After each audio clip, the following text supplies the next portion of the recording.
Hello बच्चों, आज हम बात करेंगे प्रॉपर्टीज़ ऑफ कंक्रीट की। कंक्रीट की प्रॉपर्टीज़ क्या होती है उसके अकॉर्डिंग हम बात करेंगे। क्या हमें पता है कंक्रीट क्या होती है, जो मैंने पहले बता दिया था आपको। तो आज बात करेंगे इसकी प्रॉपर्टीज़ के बारे में। प्रॉपर्टीज़ का मतलब है कि कंक्रीट का स्टार्टिंग से लेकर एंड तक इसके अंदर क्या काम रहता है। जैसे इसने बताया हुआ है, quality which deal with study and nature of the concrete are known as properties of concrete। ठीक है, कि उसकी क्वालिटी, स्टडी एंड नेचर मतलब कितने टाइम में सेट होना, इनिशियल सेटिंग, फाइनल सेटिंग, और किसके साथ ये मिक्सिंग होता है, कौन से मटेरियल इसके अंदर यूज़ होते हैं। क्योंकि कंक्रीट आपको पता है अच्छी वर्केबिलिटी, ड्यूरेबिलिटी और स्ट्रेंथ प्रोवाइड करता है। कौन करता है? इसकी कंक्रीट की प्रॉपर्टीज़ करती हैं। और इसके अंदर क्या आप ऐड कर सकते हो कि ये कंक्रीट में हेल्प करता है कि वाटर सीमेंट रेशो जो है इंक्रीज करे स्ट्रेंथ को। ठीक है, और ये कंक्रीट की प्रॉपर्टी क्या बोलती है कि आप किस रेशो के अंदर इसके पानी, इसका वाटर सीमेंट रेशो यूज़ करोगे, किसकी कौन से एग्रीगेट आपको यूज़ करने हैं, ताकि इसकी जो प्रिवेंट द ब्लीडिंग एंड सेग्रेसिंग जो प्रॉब्लम होती है उसको रोका जाए। ठीक है, दूसरा ये मेंटेन किसको रखती है? वर्केबिलिटी, ड्यूरेबिलिटी ऑफ कंक्रीट को। ठीक है, तो हमें पता है जो कंक्रीट है हमारा, वो क्या होता है, दो प्रकार का बना होता है। एक तो ये प्लास्टिक स्टेज में होता है, दूसरा हार्डनिंग स्टेज में होता है। आज हम प्लास्टिक स्टेज की बात करेंगे कि प्लास्टिक से क्या होता है और उसके अंदर क्या क्या प्रॉपर्टीज़ रहती हैं। क्योंकि प्रॉपर्टीज़ की बात करें, कंक्रीट के अंदर जो भी निकल जाएगी उसकी प्रॉपर्टीज़ के बारे में बात करेंगे। क्योंकि without properties you are not maintain any qualities and strength. ठीक है, properties of concrete in plastic stage. तो हमें पता है प्लास्टिक स्टेज क्या होती हैं। जब आप कंक्रीट के अंदर वाटर को ऐड कर देते हैं तो उसमें इनिशियल सेटिंग टाइम स्टार्ट हो जाता है ना। तो वो 30 मिनट से पहले ये क्या रहता है, इनिशियल सेटिंग टाइम में ये प्लास्टिक फॉर्म में रहता है कंक्रीट।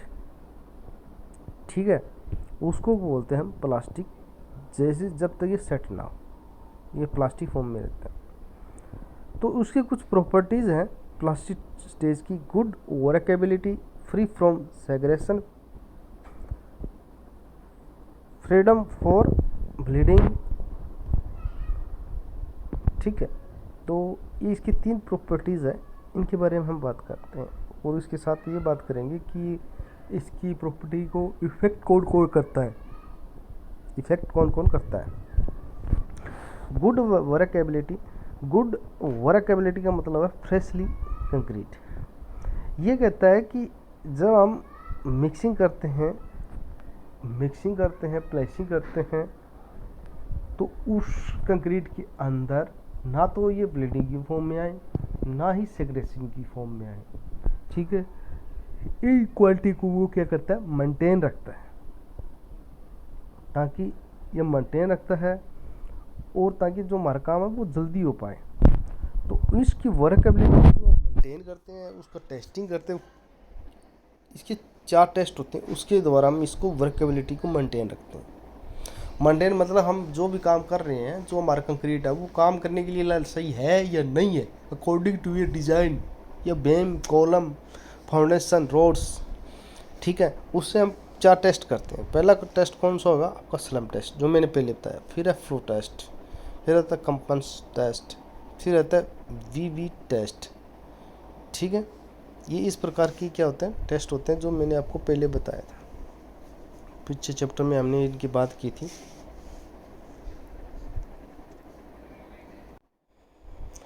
तो इसके बाद आता है फैक्टर अफेक्टिंग द वर्केबिलिटी, कि जो गुड वर्केबिलिटी है, कौन से फैक्टर इसको अफेक्ट करते हैं। हमें पता है कौन से फैक्टर हो सकते हैं अफेक्ट करने वाले। जो कंक्रीट के अंदर सारे इंग्रेडिएंट हैं, उनकी प्रॉपर्टीज़ या उनकी कमी हमारे जो इफेक्ट करती है, वो कंक्रीट को इफेक्ट करी वर्केबिलिटी। ठीक है, अब बात करते हैं कि इसके अंदर लिखना है factor affecting the workability. Workability के इफेक्ट कौन से करते हैं? Water content. वाटर कंटेंट कैसे अफेक्ट करते हैं कि अगर आप कोई कंक्रीट बना रहे हो, उसकी लार्ज स्केल के अंदर आप वाटर यूज़ कर सकते हो, तो क्या होगा, वो उसकी स्ट्रेंथ को रिडक्शन कर देगा और वो क्या हो जाएगा, आपका ब्लीडिंग फॉर्म में कन्वर्ट हो जाएगा। या आप इसको कम वाटर सीमेंट रेशो कम, बिल्कुल कम करते हो, तो वो सेग्रीशन की फॉर्म में आ जाता है। तो हमें क्या करना चाहिए, अच्छी फ्रेशली डिजाइनिंग अकॉर्डिंग हमें वाटर यूज़ करना चाहिए और वाटर जो है फ्रेश हो, आपका समुद्री वाटर यूज नहीं होना चाहिए। अब क्या कहता है कि साइज ऑफ एग्रीगेट। हमें पता है कि एक कंक्रीट को बनाने के लिए उनके प्रॉपर साइज जो होते हैं एग्रीगेट यूज़ करने चाहिए। अगर उनके साइज से नहीं होंगे तो उनमें वॉइड रेशो की जो वॉइड रेशो वो सबसे ज़्यादा होगा। तो वॉइड रेशो ज़्यादा होगा तो हमें पता जो हमारी कंक्रीट है वो अच्छी नहीं बनेगी। तो कंक्रीट बनाने के लिए उसके कोड आपका जो क्या बनाना है उसके अकॉर्डिंग आपका क्या होना चाहिए, जो कंक्रीट का साइज होना चाहिए, ताकि हमारा जो वर्केबिलिटी है वो अच्छी रहे और काम करने में कोई दिक्कत ना आए। गुड क्वालिटी का होना चाहिए। आपको पता है कि आपके साइज एग्रीगेट के कौन से हो सकते हैं, राउंडनेस होते हैं, इरेगुलर होते हैं, ठीक है, जो मैंने पीछे सारे बताए थे वो चीज़ इसका अंदर आपको इंक्लूड करनी है। नहीं, साइज रेगुलर नहीं, शेप्स होती हैं रेगुलर इरेगुलर। साइज तो वो होते हैं भाई 4.7 mm का या 90 माइक्रोन का या आपका 75 mm का। इस प्रकार का क्या होता है, आपका एग्रीगेट होता है। अब बात करते हैं हम सेफ एग्रीगेट। हमें पता है कि हमारे पास 4 एग्रीगेट की शेप होती है। एक होती है इरेगुलर, राउंडनेस, एंगुलर, फ्लंकी और इलेवननी।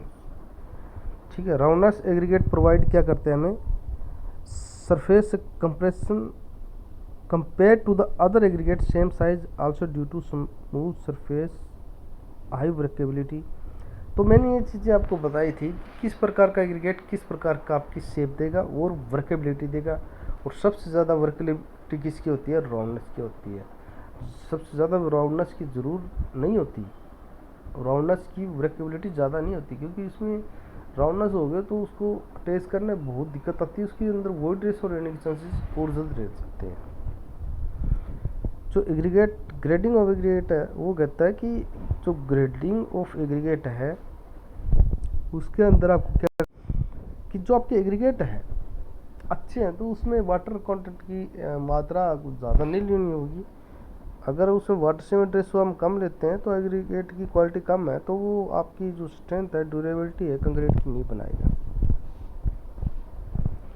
उसके बाद जो आता है पोरसिटी और एब्जॉर्ब एग्रीगेट, कि इसके अंदर जो एग्रीगेट के अंदर है, जैसे हमें पता है porous and non saturate aggregate will be required more water non porous saturate aggregate, कि जो एग्रीगेट है उसके अंदर पोरसिटी की मात्रा कम होनी चाहिए, ज़्यादा नहीं होनी चाहिए। ज़्यादा होगी तो वो उसकी स्ट्रेंथ क्या होती, कम होगी।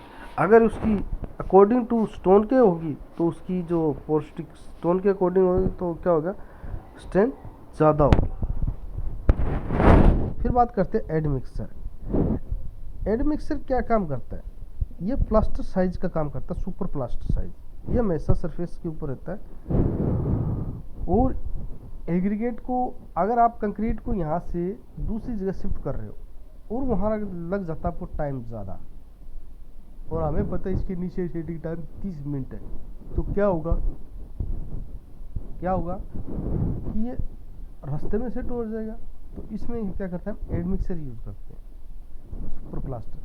वो क्या करेगा, इसके नीचे टाइम को इंक्रीज कर देगा, जल्दी सेट नहीं होने देगा। ठीक है, मिक्सिंग टाइम ये कहता है कि जो कंक्रीट आप बना रहे हो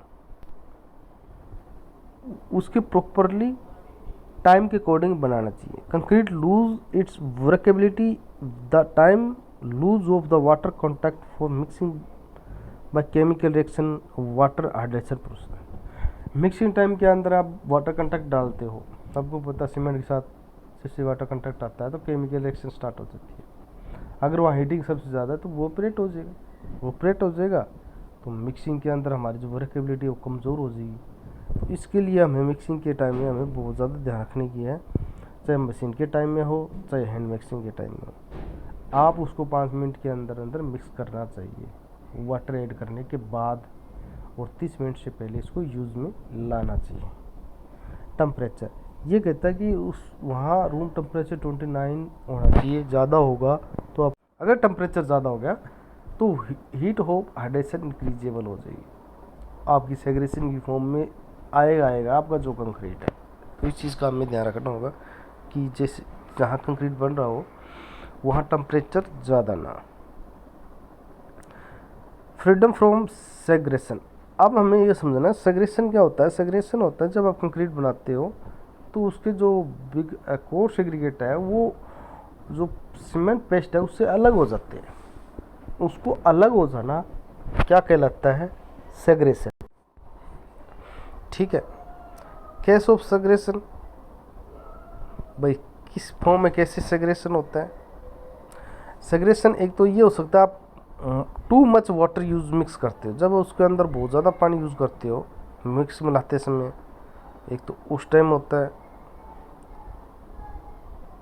और मिक्सिंग टाइम में आप जो कंक्रीट ले रहे हो, नहीं सॉरी आप एग्रीगेट ले रहे हो वो इनप्रॉपरली है। भाई जो एग्रीगेट होनी चाहिए आपने और एग्रीगेट मिक्स ली जिसमें पोरोसिटी सबसे ज़्यादा थी, एक कम वाले को ले हो तो उसमें सेग्रेशन होने की चांसेस सबसे ज़्यादा होती है। Due to presence and bad aggregate का यूज़ होना भी सेग्रेशन की फॉर्म में सबसे ज़्यादा करता है। अगर जो आपका सेग्रेशन फॉर्म का कारण एक और होता है कि जो हेवी वेट एग्रीगेट है, सबसे ज़्यादा हेवी वेट एग्रीगेट आते हैं वो क्या करते हैं, बॉन्डिंग स्ट्रेंथ नहीं बनाते किसके साथ, सीमेंट पेस्ट के साथ। एक तो वो रीजन भी हो सकता है। एक कंक्रीटिंग डन अंडर वाटर के साथ हम कंक्रीटिंग की फॉर्म में कर रहे हैं तो वहाँ भी सेग्रेशन फॉर्म होने से सबसे ज़्यादा होते हैं। यहाँ आप कंपेंसेशन सबसे ज़्यादा कर रहे हो, सोकिंग ये मतलब हिले डुलेगा यहाँ से लेकर दूसरा ट्रांसपोर्ट करते हैं, तो अगर वो ज़्यादा हिले डुले रहा है तो वो क्या करेगा कि कंक्रीट अलग हो जाएगा, नहीं सॉरी कंक्रीट नहीं, आपका कोर्स एग्रीगेट अलग हो जाए किससे, पेट से। अब ये कहता है कि इसकी प्रिवेंशन मतलब इसको रोकथाम कैसे करें सेग्रेशन ना हो, तो इसका कारण ये रखना है कि reducing the high drop of concrete. High drop of concrete का मतलब हो गया कि ये आपकी स्लेब है और आप कंक्रीट प्लेसिंग कर रहे हो, यहाँ से कंक्रीट डाल रहे हो तो इसकी हाइट है ज़्यादा नहीं होनी चाहिए, 1.5 सेंटीमीटर ही होना चाहिए इतने तक, इससे ज़्यादा इसकी हाइट नहीं होनी। ऊपर से ज़्यादा करोगे, हाइट से ज़्यादा करोगे तो सेग्रेशन फॉर्म में आने के चांसेस सबसे ज़्यादा बढ़ जाते हैं। अब इसको मिक्स कर ले हो तो डिज़ाइन के अकॉर्डिंग इसको प्रॉपरली मिक्स करना चाहिए, क्वालिटी ऑफ वाटर ऐड करना चाहिए आपको सीमेंट कंक्रीट बनाते समय।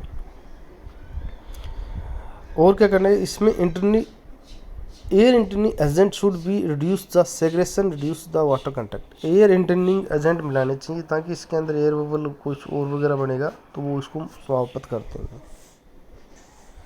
और जो आप कंक्रीट की स्लेब के अंदर डालने के बाद उसमें वाइब्रेटर चला रहे हो, वो वाइब्रेटर कंटिन्यू वाइब्रेटर नहीं चलाना चाहिए, लॉन्ग टाइम तक नहीं चलाना चाहिए। लॉन्ग टर्म चलाओ तो सेग्रेशन फॉर्म में आने के चांसेस सबसे ज़्यादा रह जाते हैं। ठीक है, तो इन बातों का हमें ध्यान रखना होगा। और थर्ड है वो हम नेक्स्ट टॉपिक के अंदर पढ़ेंगे, तो इतने में आप ये चीज़ें पढ़ लेना और मेरे को बताना जो आपको चीज़ समझ में ना आए। ठीक है बच्चों, ओके बाय।